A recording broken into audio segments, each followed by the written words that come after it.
Hey kid, you know the December 17th, 1987 Nintendo Entertainment System video game known as Mega Man, correct? The one who featured 6-man levels letting you choose your own pace of adventure against the villainous Dr. Wily, going on to be a massive success and having 6 games released almost annually on the same gosh damn console? Well, hear me out. What if he had the 24th letter of the alphabet? Whoa, what the fuck? Dropius, that's insane! I don't even know that letter yet. I can't get past the letter L, I'm a fucking loser. Mega Man X, released on December 17th, 1993, a nice little anniversary there for you.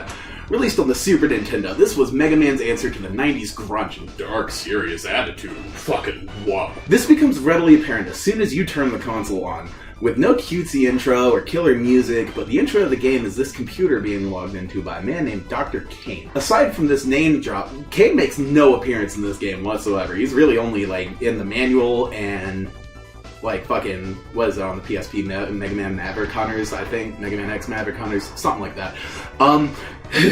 But once he's logged in, it shows that he's looking at the specs of this machine called Mega Man X before he's shown a very fucking threatening warning. So this machine called X has this feature of literal fucking sentience. He could just decide, fuck you, to whoever fucking turns him on and be like, yo, this world's mine now, fuck you. So they need about 30-ish years to really test out the machine, make sure he's not gonna, fucking Terminator the whole world. 30 years is too long to wait for whoever the fuck made this fucking warning, so they sealed him away for 30 years in a capsule to test his abilities, make sure he's not gonna, take over the fucking world. But before we sink into any of this, like, where the fuck is anyone from the original Mega Man X throughout this game? There's no Rock, there's no Roll, there's no Dr. Light or Wily, there's no Rush or Otto, there's no fucking anyone. Fucking Proto Man, not a single fucking one. I guess once Light and Wily fucking died, no one fucking voted to, like, do maintenance on them or any of that shit. Fucking no one cares. As soon as this little intro warning is done playing, fucking...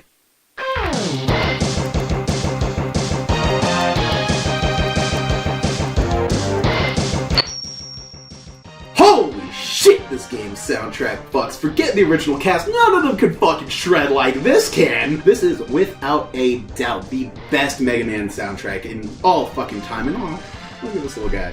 Look at him sitting there being a little icon he is. What a fucking... Fuck. This game gets right down to it, throwing you into one of the best fucking intro stages of all goddamn time. I absolutely adore this shit. The music, the fucking desolate highway, it feels like a fucking apocalypse. It fucking shows that nitty gritty that they were going for goddamn immediately. I'm still thinking about that music, oh my god. It all starts off very, very simple. A small enemy moving, big enemy that's not moving, bottomless pit, fucking B.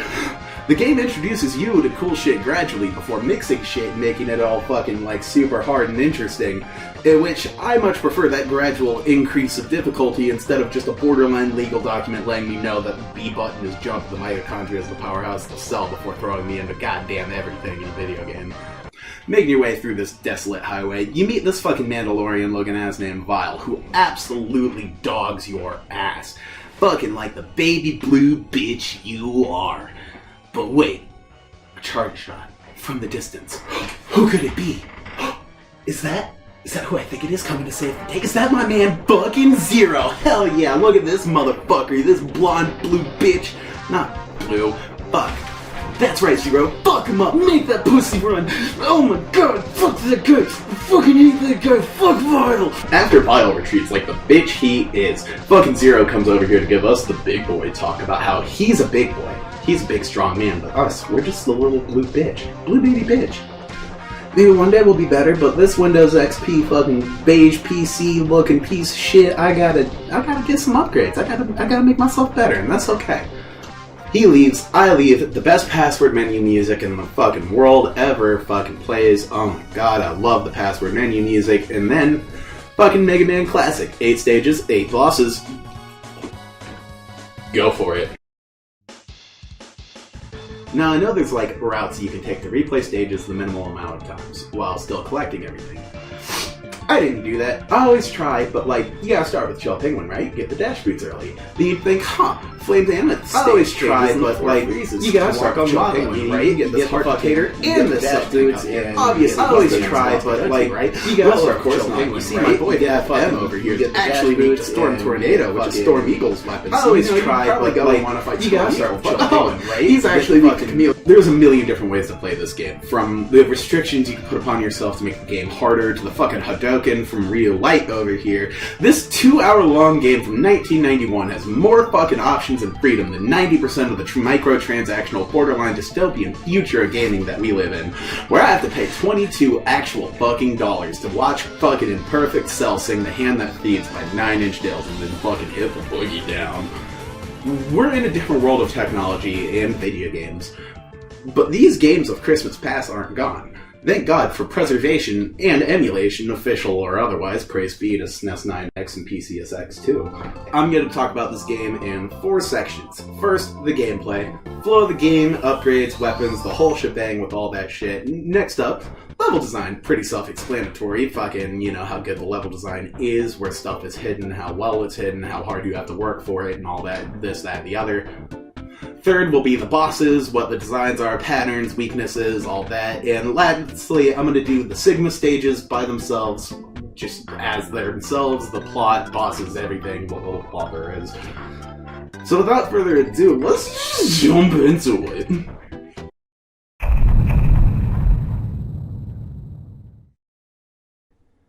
The gameplay of Mega Man X is borderline fucking flawless. Your movement's so snappy, it's easily one of the best boss weapon choices in the entire fucking franchise, if you ask me. From the moment you turn on that Super Nintendo to the moment X is sitting in front of that explosion questioning his existence for the first of oh so many times, I feel like I am in 100% complete control of this game.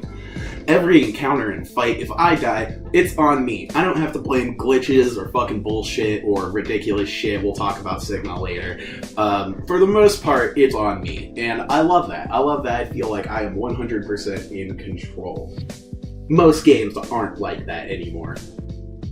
There is always room for improvement in this game, and choosing out your own route and finding the quickest way to upgrade yourself and prepare for that Sigma male takedown makes way for one of the most fun, engaging, and replayable games ever fucking made.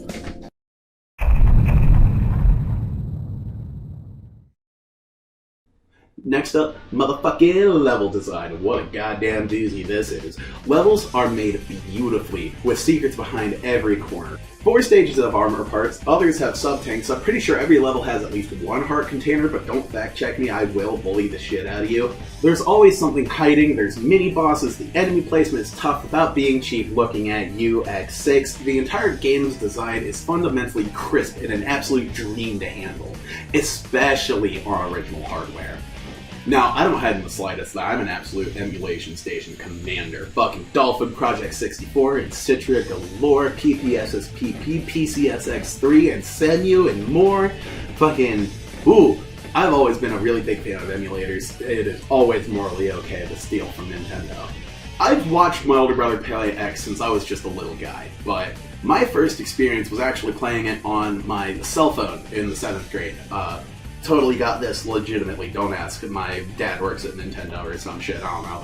But playing Mega Man X on SNES, playing Mega Man X on SNES 9X on a Samsung Galaxy S2 with a fucking Wii remote connected over Bluetooth after school. But you didn't have AA batteries or the back of your fucking Wii remote cover, so you used a little bit of tin foil and folded up and stuffed fucking AAAs in there, and that's how you use the batteries. That was a really cool fact that I didn't know I could do until I fucking did it. Yeah, that's how I played it, but I would always play it on the bus, and this one guy that didn't like me, he noticed that it would always fall out really easily and the batteries would turn off, so he would snack the remote every time I got connected. And I don't think I should be thinking about this as much as I do, but fuck you. So yeah, if the game is still fun even then, just imagine sitting down with a CRT and an original Super Nintendo, going down memory lane of something that happened an entire decade before I was even fucking the thought. It's truth. Next up are the bosses, and in my opinion, Mega Man X kinda has a hit or miss. Like, Flame Mammoth, super fucking slow. Chill Penguin, easy as hell once you get his pattern down. Storm Eagle is 90% just However, there's fights like fucking Spark Mandrill, Armored Armadillo, Stink Chameleon, Boomerang, Wanger, and Launch Octopus are a fair challenge if you want an absolute demolition if you have their fucking weaknesses. My personal favorite fight is Stink Chameleon. While he can be tough without his weakness, shooting tri-shots, hanging out with his tongue out, he's a good challenge yet still very, very much doable. However, with the Boomerang Cutter, it's just a pop up in the air, bop him down. Up in the air, bop him down. You gotta hop up in the air, man. You know I'm gonna just bop you down, brother. It's a good example of how overpowered these boss weapons can be, but an even better example would be Spark Mandrill, where he just kind of, flexes out of there a little bit. Just, muscles. He really just,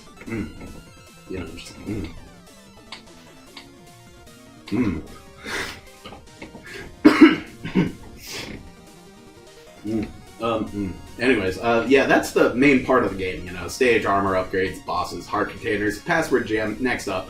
But 8 bosses down, there is only one place left to go, and that's, the Sigma Male.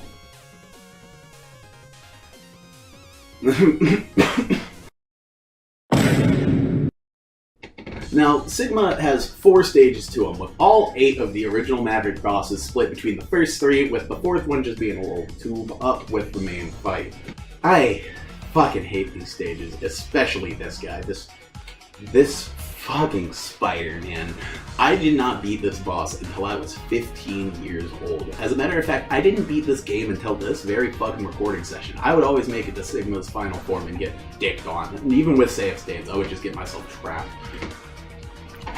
Anyways, this is where the game, even with the boss weapons, it just becomes an absolute pain in the ass. I really don't like the Sigma stages, I'm sorry.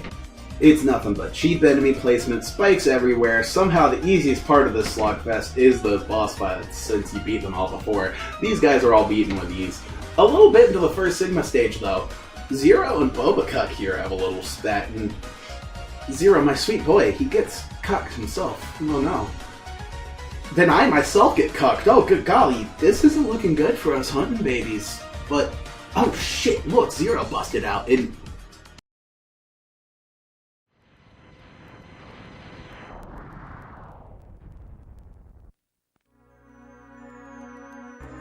What the fuck? Why would they kill him? It's the first game! This is such bullshit! I'm dropping the facade. He's a robot. I'm sure it'll be fine. We'll see you next game, babes. Now, after wiping the floor with that vile bastard, killing some more bosses, and onwards to Sigma 2, and you'll never guess what the fuck's happening here. It's the same as Sigma 1. Fucking, I like this one more than the first, but it's still just bosses and cheap enemy placement in between. The music here is good, but it doesn't feel like a build-up of, the final Sigma fight. It's just a nice little vibe, At the end, though, we do get to fight a wall. Riveting, I know. This fight isn't terrible, but you only get a chance to hit these 3 little weak points. It's a very small chance. It's not great, but it's not good either. I don't know. It's okay.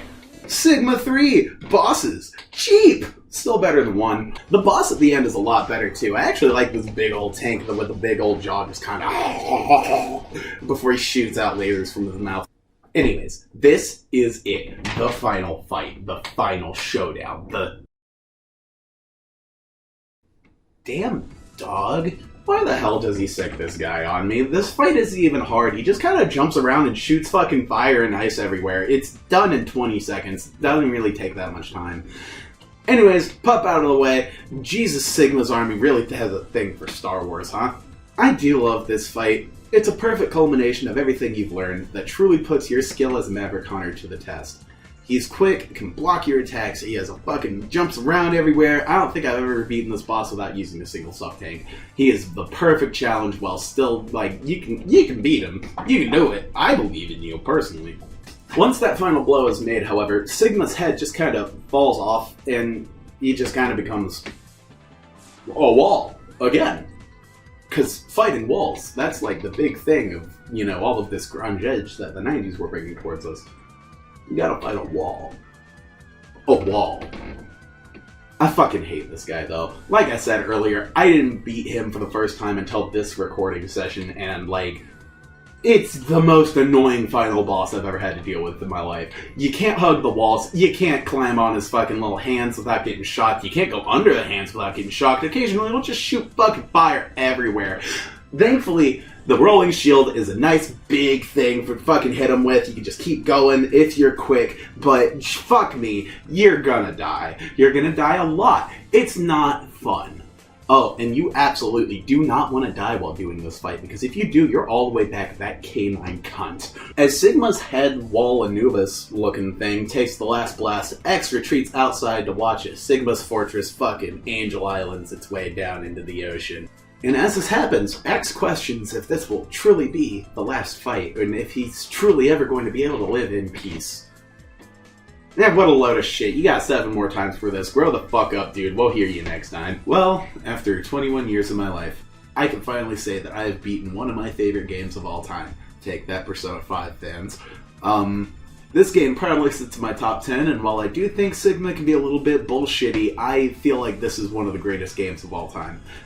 Yet somehow he's still only the second best video game character that's blue. That's right, you blue bitch. Your shoes aren't even red. Fuck you. I'm just gonna kind of unscript this little end piece here. I guess,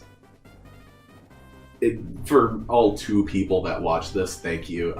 Let me know what the fucking game I should do next. I'm probably gonna do one of these every couple of months, I don't know. It's kind of a bitch to set up a green screen in my kitchen.